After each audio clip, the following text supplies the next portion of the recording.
The plan was a mad and desperately complex one.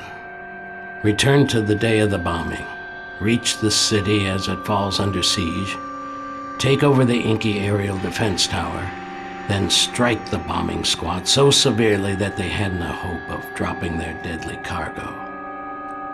This would be a mighty feat for a well-organized army, let alone a small group of 3. There's the graybeard seeking revenge, the wavering lady who'd rather stab a knife in his back, and an A-bot. I would seriously question the sanity of the man who conceived such an operation, if that man were not myself. The A-bot was the key. Only a Goliath capable of aiming with such accuracy, and only a programmed bucket of bolts and a blackmailed skirt could be convinced to venture into that hell in the first place.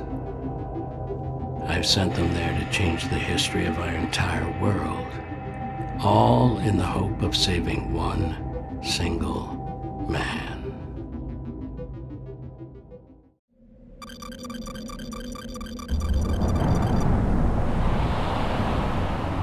I'm 600 units behind you, keeping the gap constant until target is reached. Coordinates synchronized.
Copy that, Garai.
damn it!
Saved message addressed to Akita Driad.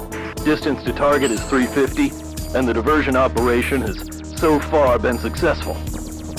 At the top of the hill will trigger a full-scale Imperial military alert. I can only pray you'll succeed as well. Saved message. Pause.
One man's virtue is another man's sin. Inkies are monogamous, which is widely known as a primary cause of jealousy and sexual frustration. In the Empire, citizens of over 60 circles end their lives through ritual suicide. They do this with dignity in order to make space for the new generations, bursting with strength. This is an act for which they are greatly admired. Other nations live together with their foul-smelling elderly, who waddle about in need of constant care, who cling to their families like leeches until their natural end. The Empire seeks to free these people from themselves, abolish their pagan customs, and bring freedom of spirit and the power of democracy to these savage lands. But just as I say, feast for one means famine for another. People of the Empire uphold their freedom through a complex rule system. They embrace freedom as a concept and in name. But true individual freedom would be considered a slap in the face of community. If I can keep 2 irons in one fire, I may be able to succeed. While Miriam and the Garai are trying to save my son in the past, I've been preparing for my revenge in the future. The last living member of the Cobalt King crew, Zach Gully, the co-pilot. You were so keen to carry out your orders that you saw fit to put a bullet in my son's head. Today, you'll get what you deserve.